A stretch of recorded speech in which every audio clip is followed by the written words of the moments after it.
Bismillahirrahmanirrahim. Assalamualaikum warahmatullahi wabarakatuh.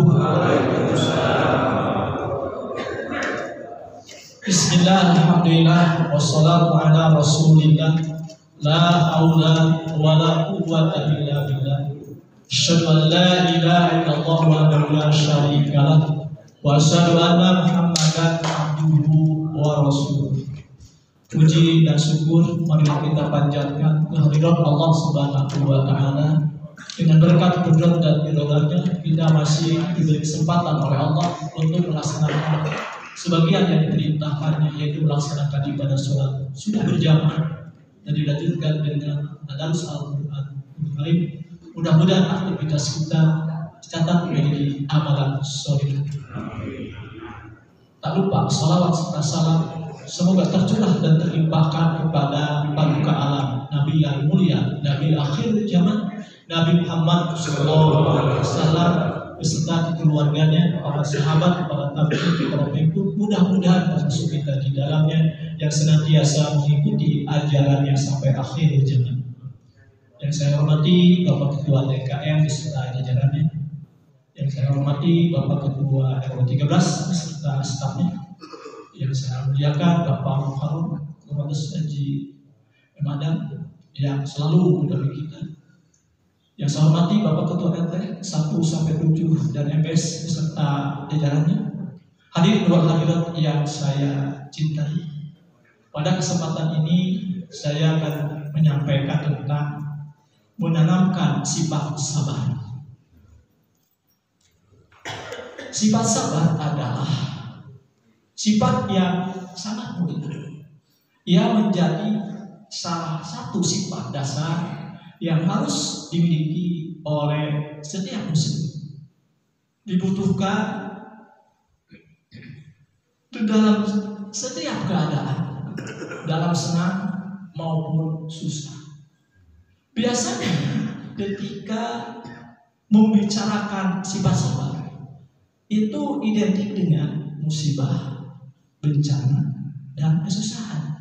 Padahal sebenarnya tidak demikian. Sabar masuk ke dalam setiap amal soleh, menjadi unsur tak terpisahkan dari setiap amal tersebut. Misalnya seseorang bersedia melakukan sholat karena ia sabar menyisihkan sebagian waktunya untuk menghadap Allah meskipun tengah sibuk bekerja. Seseorang bersedia untuk berzakat, berinfak, bersedekah karena ia sabar menyisihkan sebagian hartanya untuk fakir miskin.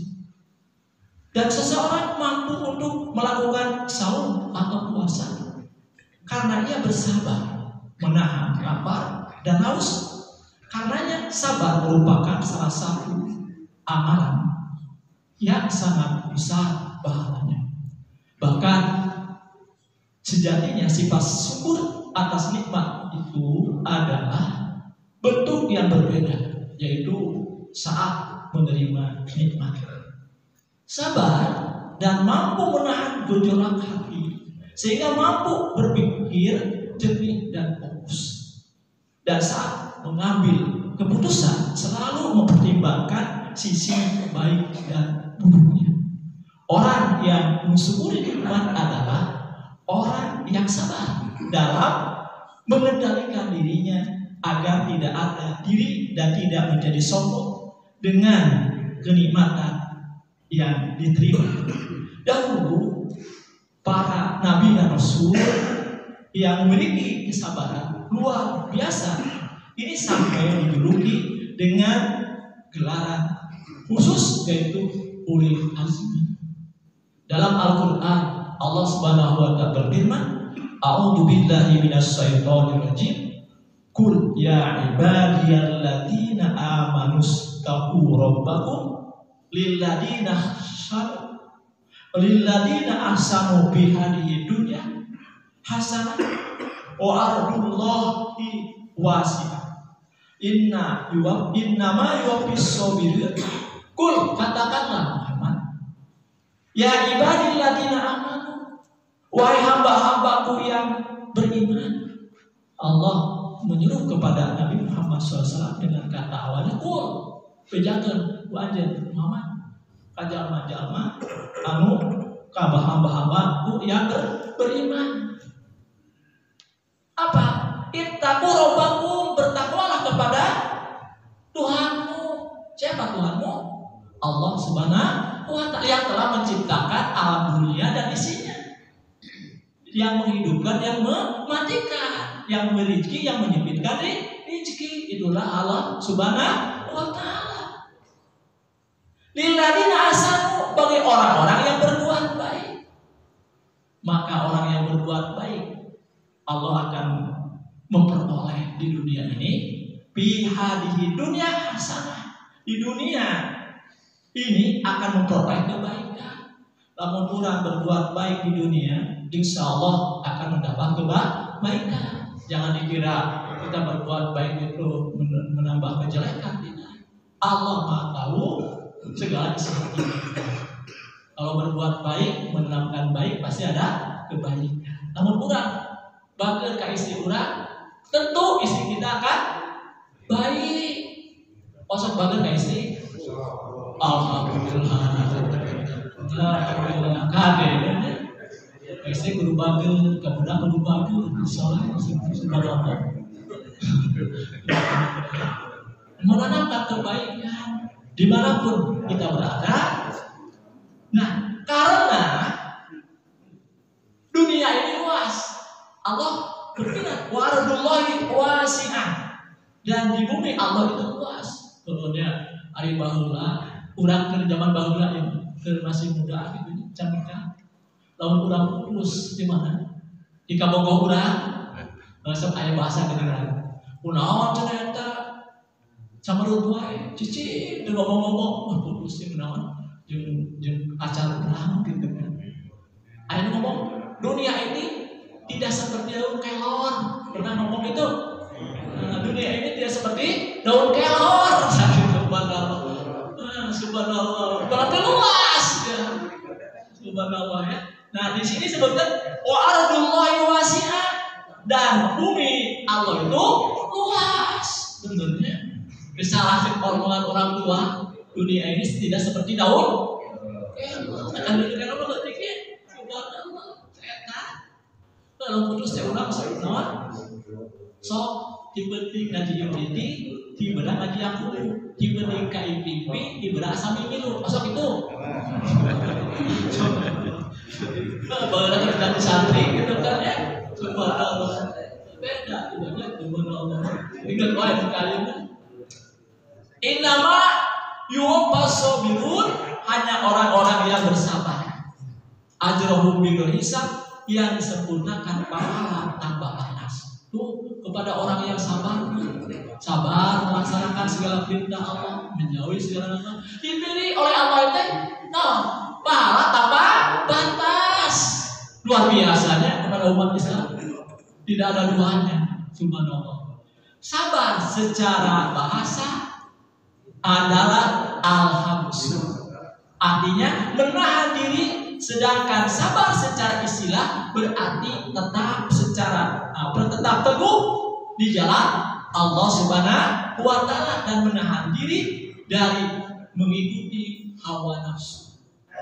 Berikut ini beberapa dalil yang memerintahkan seorang muslim agar bersabar, di mana Allah Subhanahu wa Ta'ala berfirman, ya ayyuhalladzina amanu sabiru wasabiru warabitu wattaqullaha la'allakum tuflihun. Ya ayyuhalladzina amanu, wahai orang-orang yang beriman.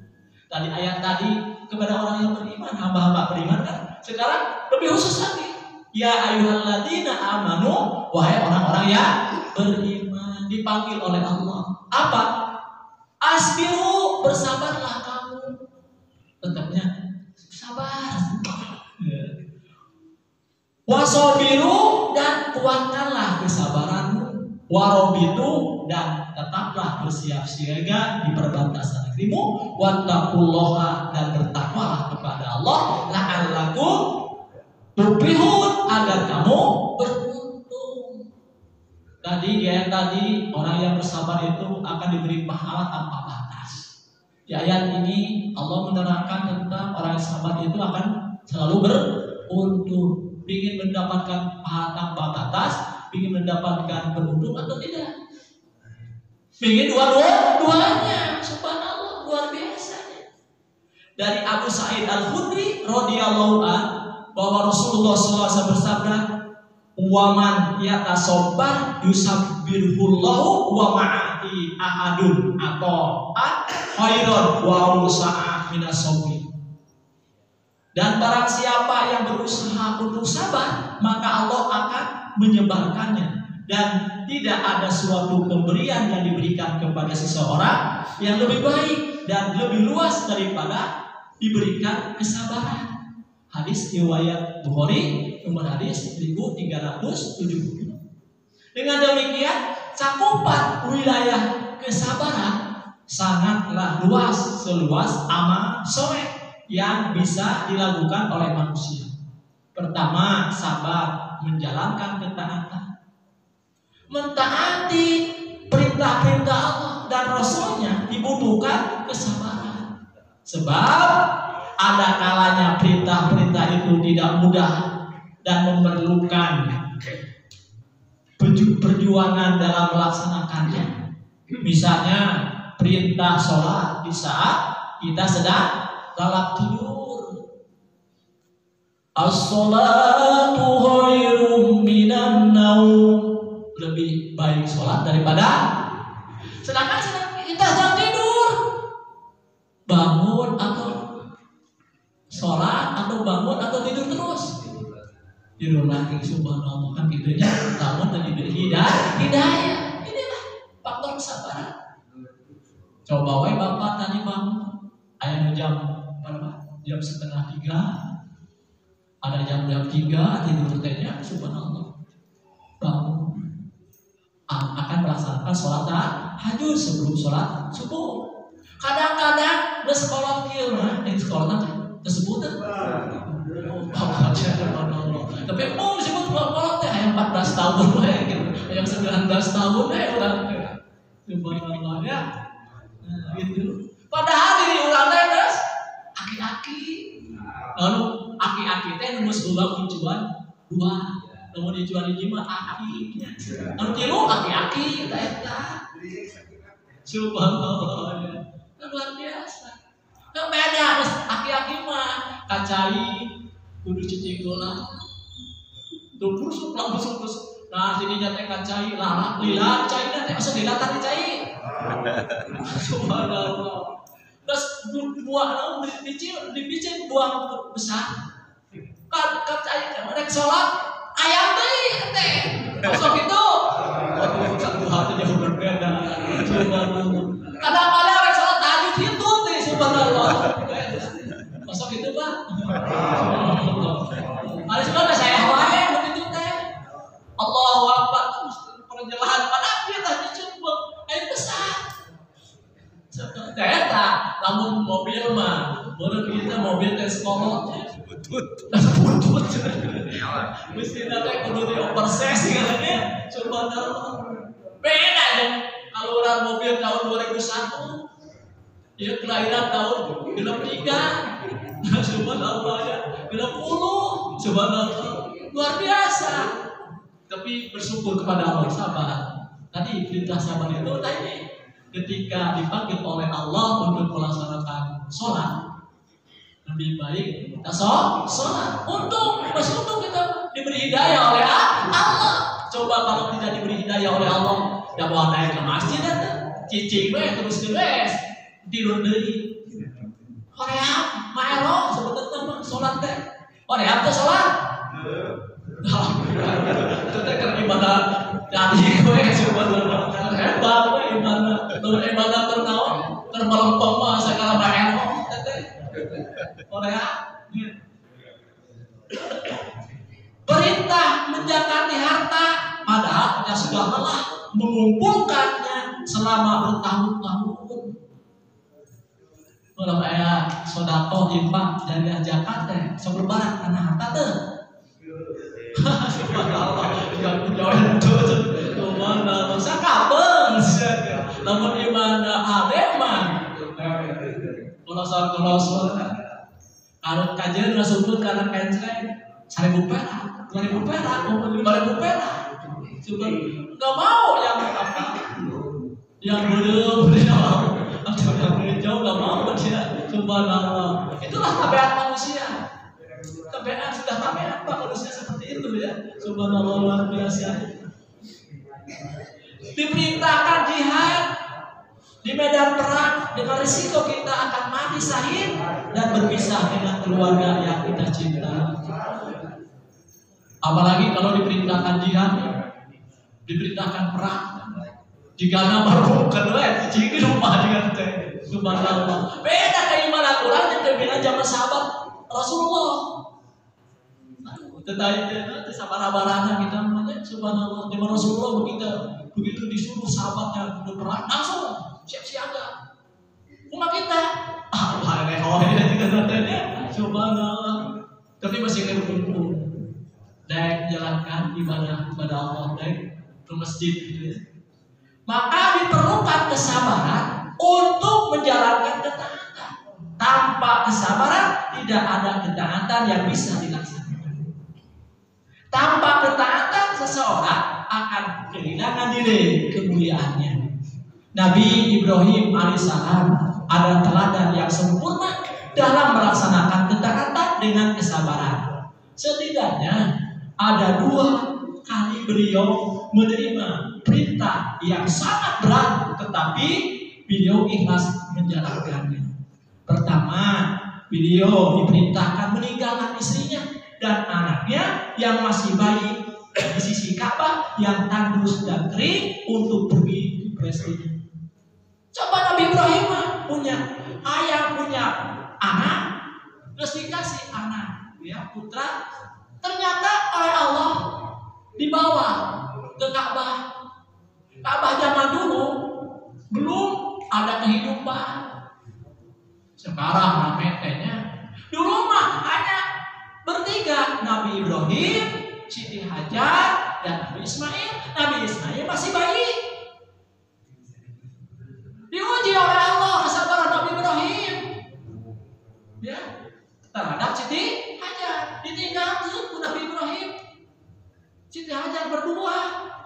Lamun urang ninggalkeun pemajikan urang di tempat gersang, ngamuk teu? Mau diberes coba lompokan gitu kan. Nabi Ibrahim mencoba dengan rehatnya Siti Hajar ditinggalkan baru melahirkan, ditinggalkan di sisi Ka'bah. Belum ada kehidupan, kayak warung, kayak kopi. Macam mana kayak kopi, dan kaya. Cuma dia bertiga aja, Nabi Ibrahim, Siti Hajar, Nabi Ismail masih kecil, tinggal kering, panas, tandus Pak, cuma gersang, tidak ada apa kehidupan. Tapi dengan hidup, dengan penuh kesabaran, ditinggalkan, bagus Pak. Mau aja, Siti Hajar. Sedangkan Nabi Ibrahim pergi ke Palestina. Yang kedua, beliau diperintahkan menyembelih Ismail, anaknya yang sedang menginjak usia remaja. Ketika beliau menyampaikan perintah itu kepada anaknya, Nabi Ismail alaihissalam juga siap menjalankan dengan penuh kesabaran. Itu hebatnya hari Nabi Ismail dengan Nabi Ibrahim disuruh disembelih mau lamun budak kurang kurang impi nyembelih budak kurang berapa dinasih jeung budak kurang kumaha jawabanna sampai bapak sampai abdi ge bapak ngalawe sembelih gitu jawabannya. Subhanallah, beda Pak. Apalagi zaman sekarang. Ketika Nabi Ibrahim dengan Nabi Ismail ada perintah untuk menyembelih, langsung aja diserahkan. Dan diabadikan di dalam Al-Qur'anul Karim, ya, Allah berfirman, Palamma balago ma'asya qala ya bunayya inni ara bil manami inni atbahuka faqdur mada taro qala ya abati ma tukman satajiduni insyaallahu minas sabirin.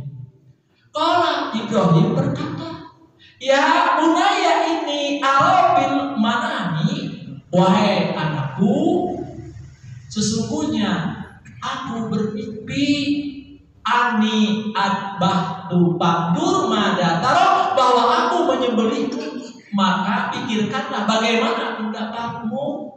Qala dia Ismail menjawab, ya abati almatu maru satajiduni, wahai ayahku, lakukanlah apa yang diperintahkan Allah kepadamu. Insyaallahu minas sabirin, insyaallah engkau akan mendapatiku termasuk orang yang sabar. Quran surat As-Saffat surat ke-37 ayat 110. Hadirin ikhwatul iman yang sama-sama harap ridho dan maghfirah Allah Subhanahu wa taala. Ada kisah satu sahabat menghapuskan 60 tahun dosa. Satu sahabat menghapuskan 60 tahun dosa. Kisah Dahya Al-Kalbi, salah satu raja suku bangsa Arab yang memasuki Islam di hadapan baginda Nabi Muhammad SAW dengan seluruh anggota keluarganya. Diceritakan bahwa Rasulullah SAW menyukai Islamnya Dahya Al-Kalbi karena dia masuk Islam bersama 600 anggota keluarganya di hadapan Nabi. Suatu saat Rasulullah SAW berdoa, ya Allah, masukkanlah Dahya Al-Kalbi ke dalam Islam. Saat Dahya menginginkan masuk Islam, Allah mewahyukannya kepada Nabi SAW setelah sholat subuh. Wahai Muhammad, sesungguhnya Allah telah mengirimmu salam dan berfirman bahwa Dahya akan menemuimu sekarang. Hati para sahabat diliputi rasa takut terhadap Dahya pada masa jahiliyah.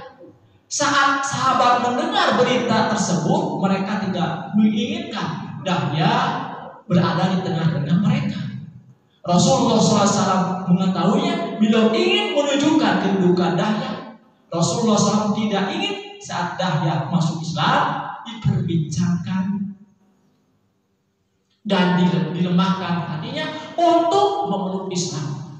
Karenanya saat Dahya masuk masjid, Nabi SAW mengangkat sorban dari punggungnya, kemudian menghamparkan ke bumi di hadapannya sambil berkata, Dahya kemarilah. Nabi SAW menuju kepada sorban itu. Dahya menangis melihat kemuliaan akhlak Rasulullah SAW tersebut. Dia mengangkat sorban Nabi, mencium dan meletakkannya. Dia berkata, apakah persyaratan masuk Islam? Terangkan kepadaku.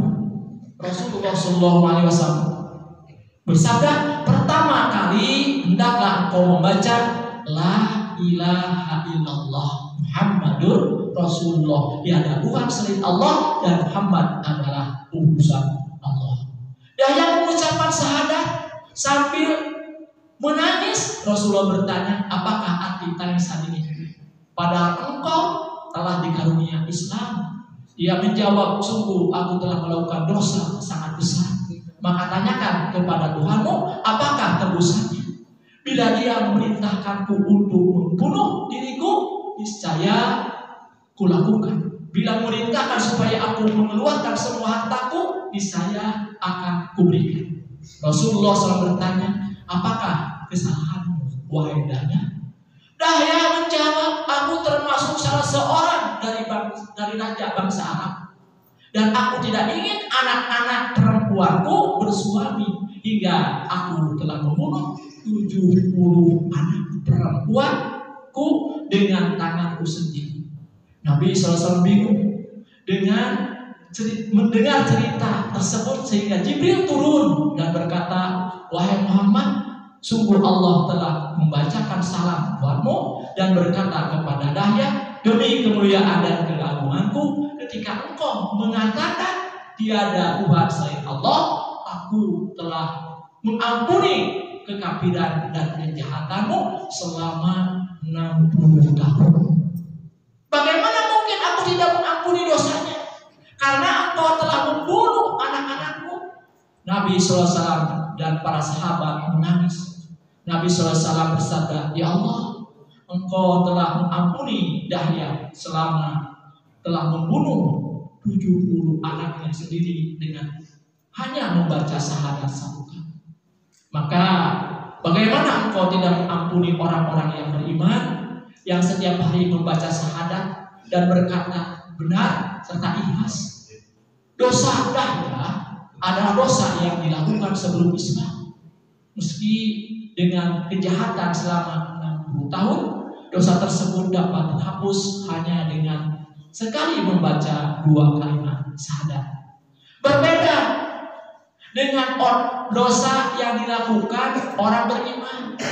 Terlebih jika sengaja melakukannya, dosa yang sengaja dilakukan itu tidak cukup dapat dihapus dengan membaca kalimat syahadat saja, meski 2 kalimat syahadat itu dibaca setiap mereka melaksanakan sholat.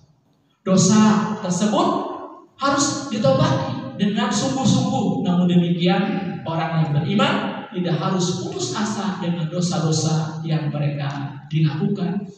Nah, itulah cerita tentang Dahya yang luar biasa. Dia ada seorang raja Arab, karena takut anak-anak perempuannya dinikahi orang-orang lain, akhirnya dibunuh sebanyak 70 anak. Tetapi dengan masuk Islam, selama 60 tahun, bayangkan, 10 tahun diampuni oleh Allah Subhanahu wa Ta'ala. Itulah Islam yang sangat hebat. Bagaimana dengan kita yang selalu membaca syahadat setiap hari, ya, minimal berapa kali? 5 kali. Sholat zuhur 4 kali, 2 kali. Sholat asar 2 kali, 9 kali. Nah 9 kali, ayeuna sholat zuhur 2 kali. Nah sholat asar 2 kali, sholat maghrib 2 kali, sholat isya 2 kali, sholat subuh 1 kali. 2 kali 4, 8 ditambah 1 subuh 9 minimal. Wajibnya kita membaca syahadat asyhadu an la ilaha illallah wa asyhadu anna muhammadar rasul. Di mana? Di tasyahud awal dan tasyahud akhir. Masuk baca syahadat. Nah, haji priwai masuk baca syahadat itu lalu pakai gitunya. Itu baca syahadat bersolat dia, tasyahud dia, subhanallah. Ada yang menyebut syahadat yang ngomong gitu banget. Dia berpikir apa subhanallah ya. Nah, ketika sholat kita tidak boleh putus asa dengan rahmat Allah Subhanahu wa Ta'ala. Allah berfirman di dalam Al-Qur'anul Karim, "Qul ya ibadiyalladzina asrafu ala anfusihim la taqnatu min rahmatillah innallaha yaghfiru dzunuba jami'a innahu huwal ghafurur." Qala ya ibadiyah, katakanlah hai hamba-hambaku, alladzina asrafu ala anfusihim, yang melampaui batas terhadap diri mereka sendiri. Nah, ini dikatakan kalau orang yang melampaui batas, nah gini, goes kalau lebihanan, harusnya. Orang usia 60 tahun, no goes teh nepi ka 100 kilo, mana teh? Eta kelebihannya. Lari badminton, terus usia 20 tahun 5 set, 6 set, kelebihan enggak? Nah, jadi alladzina asrafu ala anfusihim, yang melampaui batas terhadap diri mereka sendiri. La taqnatu min rahmatillah. Janganlah kamu berputus asa dari rahmat Allah. Melampaui batas terhadap dosa. Jadi ketika kita mah sudah tua, banyak dosa, ibadah yang Korea, putus asa, tidak boleh. Walaupun tadi sudah saya sampaikan bahwa dahnya yang 60 tahun banyak dosa sampai membunuh 70 anak wanita, ketika masuk Islam diampuni oleh Allah Subhanahu wa taala menjadi salon surga. Nah, kita bagaimana umat Islam yang banyak dosa bertobat. Tidak boleh berputus asa dengan nikmat dari Allah Subhanahu wa taala. Innallaha yaghfiru dzunuba jami'a. Sesungguhnya Allah mengampuni dosa-dosa semuanya. Innahu huwal ghafurur rahim. Sesungguhnya dialah yang Maha Pengampun. Quran surat Az-Zumar surat ke-39 ayat 5. Yang kedua, sabar menjauhi kemaksiatan. Sebagaimana